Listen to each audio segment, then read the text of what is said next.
Hello दोस्तों, यूबीक्यूटस study में आपका स्वागत है। आज की करंट न्यूज है, हाल ही में लॉन्च किया गया निसार उपग्रह मिशन किन दो अंतरिक्ष एजेंसियों का एक संयुक्त प्रयास है। तो दोस्तों इसका सही उत्तर हो जाएगा इसरो और नासा का संयुक्त मिशन है। अगर हम इसरो की बात करें तो यह दोस्तों भारत की अंतरिक्ष एजेंसी है, और नासा की अगर हम बात करें तो यह अमेरिका की अंतरिक्ष एजेंसी है, और इसमें जो जाक्सा है यह जापान की अंतरिक्ष एजेंसी है। यानी कि इसका सही उत्तर ऑप्शन बी हो जाएगा।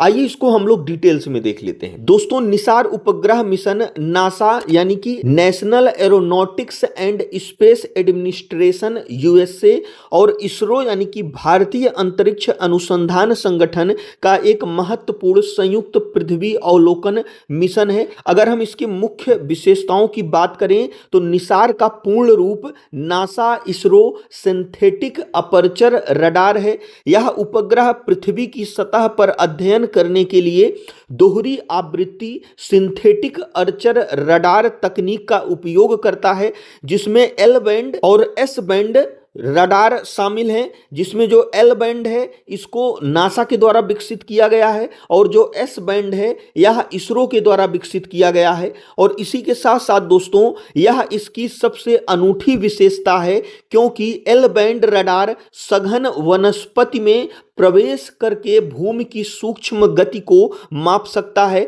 जबकि एस बैंड कृषि और आर्द्र भूमि जैसे छोटे परिवर्तनों की निगरानी में बेहतर है। और इस मिशन के उद्देश्य और अनुप्रयोग की अगर हम बात करें तो मिशन का प्राथमिक उद्देश्य पृथ्वी के गतिशील पारिस्थितिक तंत्रों, बदलती सतहों और हिम राशि का अभूतपूर्व विवरण के साथ अध्ययन करता है। यह हर 12 दिनों में पृथ्वी के वैश्विक भूभाग का व्यवस्थित रूप से मानचित्रण करेगा। और दोस्तों निसार से प्राप्त जो डेटा है वह किन चीजों में सहायक होगा, अगर हम इसकी बात करें तो यह सहायक होगा प्राकृतिक आपदा प्रबंधन, यानी कि भूकंप, ज्वालामुखी विस्फोट और भूस्खलन के चेतावनी संकेतों की निगरानी करेगा। इसी के साथ साथ जलवायु परिवर्तन में क्या है, हिम नदों के पिघलने, समुद्र तल वृद्धि और कार्बन भंडारण का आकलन करेगा।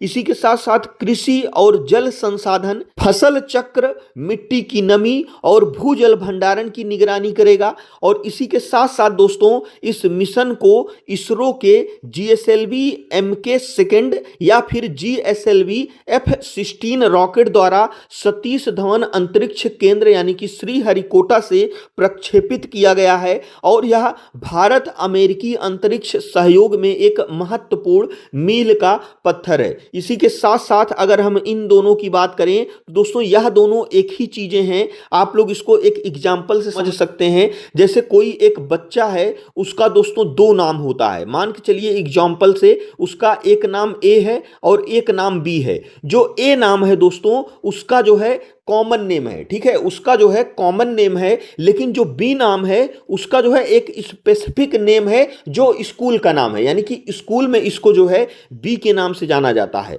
वैसे जो है इसको कॉमन रूप से ए के नाम से जाना जाता है। बच्चा जो है वही है, एक है, इसका दो नाम है। उसी प्रकार से दोस्तों यह जो रॉकेट है, ये दोनों रॉकेट दोस्तों एक ही हैं, लेकिन जो स्पेसिफिक मिशन है उसका एक स्पेसिफिक नाम दे दिया गया है, GSLV F-16। इसी के साथ साथ दोस्तों यह हमारा आज का करंट अफेयर्स था। जो हमारा आज का क्वेश्चन है वह है, हाल ही में बोल्ड कुरुक्षेत्र 2025 संयुक्त सैन्य अभ्यास किन दो देशों के बीच आयोजित हुआ। तो इसमें से कौन सा ऑप्शन सही है हमें कमेंट बॉक्स में जरूर बताइएगा। और दोस्तों यदि वीडियो यूजफुल लगा हो तो हमारे चैनल को जरूर सब्सक्राइब करिएगा। और दोस्तों वीडियो देखने के लिए आपका बहुत बहुत धन्यवाद।